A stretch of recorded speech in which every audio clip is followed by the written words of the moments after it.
Hello friends, मैं भावना स्वागत करती हूँ आप सभी का मेरे यूट्यूब चैनल में।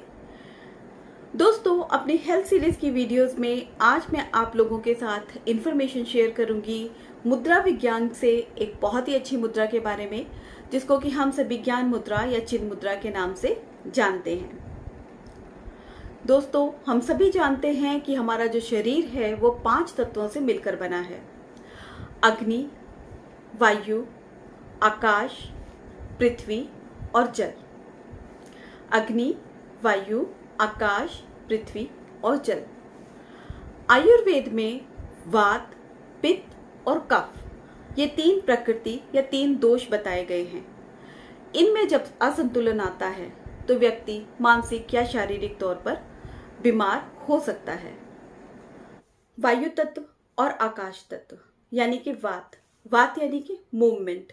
हमारे शरीर में जितनी भी मूवमेंट्स हैं, जो भी एक्टिविटीज हैं, जैसे कि उठना, बैठना, चलना फिरना या फिर आंखों का झपकना, तो जो भी इस तरह की एक्टिविटीज हैं, जो मूवमेंट की एक्टिविटीज हैं, वो सारी की सारी वात के अंतर्गत आती हैं। वात का बढ़ जाना या वात का घट जाना यानी कि मूवमेंट का बढ़ जाना या मूवमेंट का घट जाना, दोनों ही बीमारी के कारण बन जाते हैं। और दूसरा आ जाता है हमारे पास पित्त। पित्त क्या है? अग्नि और जल यानी कि अग्नि और जल, अग्नि और जल। तो ये जो है पित्त यानी कि हमारी जो डाइजेशन होती है, डाइजेशन की जो प्रोसेस होती है, वो सारी की सारी पित्त के अंतर्गत आती है। खाने का पच जाना, मेटाबॉलिज्म ऑफ फूड, उसके बाद एब्सॉर्प्शन ऑफ फूड और न्यूट्रिशन। अगर ये ठीक रहेंगे यानी कि पित्त हमारी ठीक रहेगी तो हमारे जो खाने का जो मेटाबॉलिज्म है वो अच्छे से होगा, खाने का पाचन जो है वो अच्छे से होगा। और अगर इसमें कोई इम्बैलेंस होता है यानी कि पित्त में अगर कोई इम्बैलेंस होता है तो खाना ठीक से हजम नहीं हो पाएगा, तो भी कई प्रकार की बीमारियां जो है वो हो जाती हैं। तीसरा आ जाता है हमारे पास कफ। कफ यानी कि पृथ्वी तत्व और जल तत्व। पृथ्वी तत्व और जल तत्व मिलकर जो है वो कफ का निर्माण करते हैं। अब कफ क्या है? एनाबॉलिज्म प्रोसेस है। एनाबॉलिज्म यानी कि सेल्स में की जो रिपेयर होती है, नए सेल्स का जो बनना होता है, वो सब कफ के अंतर्गत आता है। यानी कि जो बॉडी की ग्रोथ होगी वो आपकी कफ के अंतर्गत आएगी। हमारे हाथ में जो है हमारी फिंगर्स हैं, ये 5 तत्वों को रिप्रेजेंट करती हैं। और मुद्रा विज्ञान में हम विभिन्न मुद्राओं के माध्यम से किसी भी तत्व को बढ़ा, घटा या संतुलित कर सकते हैं। तो आइए जानते हैं सबसे पहले हम ज्ञान मुद्रा के बारे में, जिसे कि हम चिन्ह मुद्रा भी के रूप में भी जानते हैं, चिन्ह मुद्रा के नाम से भी जानते हैं।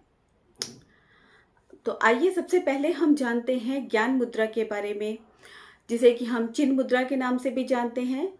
इसको कैसे सही तरीके से बनाना है, कितने समय के लिए बनाना है और इससे हम किस प्रकार के लाभ अपने लिए ले सकते हैं। तो आइए अब जानते हैं कि इस मुद्रा को बनाने के यानी कि इस मुद्रा को अगर हम प्रैक्टिस करते हैं तो हमें क्या बेनिफिट होते हैं, क्या फायदे होते हैं। जब हम ये मुद्रा रेगुलर बेसिस पर प्रैक्टिस करते हैं तो हमारा जो नर्वस सिस्टम है और जो एंडोक्राइन सिस्टम है, इस पर इस मुद्रा का बहुत ही पॉजिटिव इफेक्ट आता है, सकारात्मक प्रभाव आता है।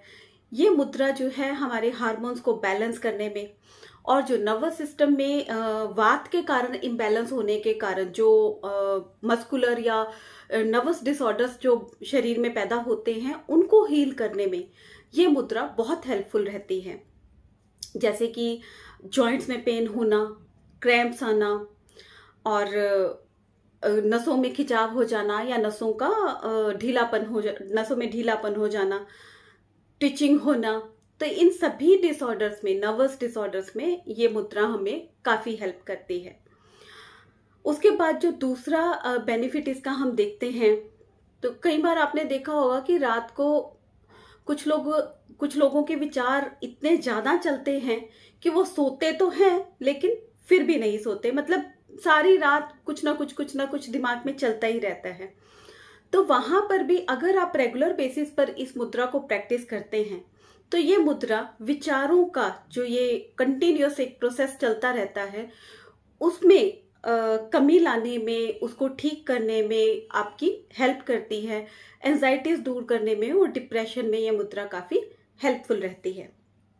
जो हमारी इंडेक्स फिंगर होती है वो प्लैनेट जुपिटर को रिप्रेजेंट करती है। और प्लैनेट जुपिटर क्या है?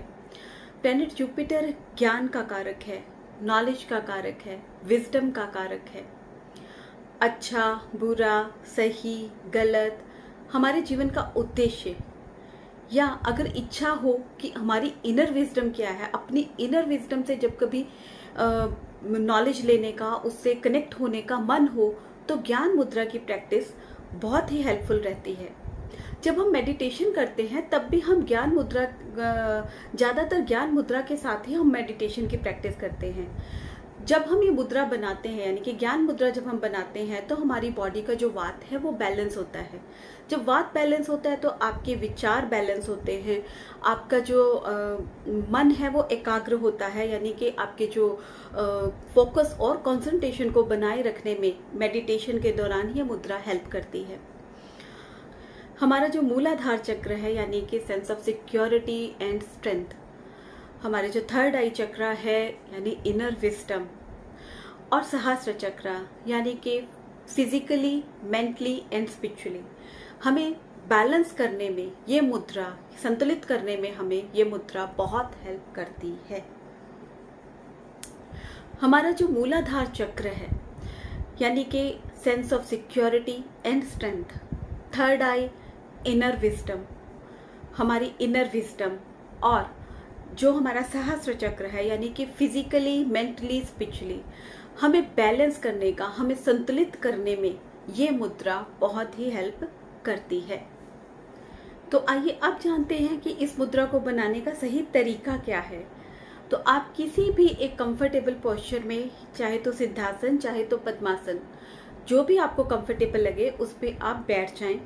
और अगर कोई ऐसा है कि दोनों ही प्रकार से अगर वो कंफर्टेबली नहीं बैठ सकते हैं, तो वो जिस तरह से उन्हें कंफर्टेबल लगे, चाहे तो लेट कर भी आप इस मुद्रा को कर सकते हैं। अगर कोई बीमार है या किसी तरीके से वो नहीं बैठ सकते हैं, तो आप अपनी कंफर्टेबल पोजीशन में भी इस मुद्रा को बना सकते हैं। आपने करना क्या है, आपने अपने पाम्स को जो है वो आप फेसिंग अपवर्ड रखेंगे, और आपने अपने इंडेक्स फिंगर को और अपने थंब को इस प्रकार से ज्वाइन कर लेना है। जब आप ये ज्वाइन करेंगे तो आपने ध्यान रखना है कि आपकी जो फिंगर्स हैं वो टर्न ना हो। जैसे ही आपको ध्यान आए, अगर टर्न हो गए तो आप इसको फिंगर्स को अपना सीधा रखें। और उसके साथ में आपने जो ध्यान रखना है वो ध्यान रखना है कि इस पर प्रेशर कितना हो। जब आप इस अपने थंब को और इंडेक्स फिंगर को ज्वाइन करते हैं तो ना तो बहुत ज़्यादा प्रेशर आपने देना है, ना ही इतना कम कि उसका बेनिफिट ना आपको मिल सके। आपने ये प्रेशर इतना होना चाहिए कि जब आप इनको ज्वाइन करें तो आपको एक हल्की सी वाइब्रेशन फील होनी चाहिए। आपको मतलब उतना प्रेशर आपको चेक करना पड़ेगा फर्स्ट टाइम जब आप इसको बनाएं, तो इस बात को ध्यान में रखें कि प्रेशर इतना हो कि आप हल्की सी वाइब्रेशन इसके ज्वाइन करने पर आपको फील हो। वाइब्रेशन या पैल्पिटेशन जो भी कहें, तो आपको वो फील हो, तो आप उतना प्रेशर आपको बनाए रखना है इस मुद्रा को करते समय। तो आपको इस मुद्रा का बहुत अच्छा फायदा मिलेगा। इसके बाद बात आती है कि ये मुद्रा हमें लगानी कितनी देर के लिए है। तो आपको कोई भी मुद्रा जब आप प्रैक्टिस करें तो आपको कम से कम 45 मिनट्स के लिए किसी भी मुद्रा को लगाना चाहिए, करना चाहिए, तभी उसका आपको पूरा बेनिफिट मिलता है। अगर आप किसी भी मुद्रा को 45 मिनट्स एक साथ नहीं बना सकते हैं, मतलब इतना टाइम नहीं है आपके पास कि आप 45 मिनट्स एक साथ में बैठ सकें या उसको कंटिन्यू कर सकें, तो आप इस टाइम को स्प्लिट भी कर सकते हैं। आप 15-15-15 मिनट 3 बार में इसको पूरा करिए, लेकिन एक दिन में आपको एटलीस्ट 40 to 45 मिनट्स किसी भी मुद्रा का पूरा बेनिफिट लेने के लिए उसे प्रैक्टिस करना पड़ता है। तो ये था इस ज्ञान मुद्रा के बारे में थोड़ी सी इंफॉर्मेशन जो मैं आप लोगों के साथ शेयर करी हूँ, और उम्मीद करती हूँ कि आपको ये वीडियो अच्छा लगा होगा, पसंद आया होगा, इंफॉर्मेटिव रहा होगा। तो अच्छा लगा हो तो लाइक जरूर करिए, शेयर जरूर करिए, ताकि इस इंफॉर्मेशन का फ़ायदा और लोग भी उठा सकें। Thank you very much for watching this video. इस मुद्रा को बनाएं और इससे अपने स्वास्थ्य को ठीक करने में मदद लें। Thank you.